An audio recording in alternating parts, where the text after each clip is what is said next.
Hey guys, Ken from Pest Control, and let's talk about dryer vents. As you can see, the dryer vent here, but when you look under it, it's wide open. So these are the ones we tend to use here. Thicker metal, not going to rust. No animal is going to be chewing this flap here.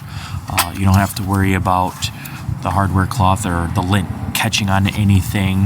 When you turn on your dryer, it just will blow out, and then magnetically it closes.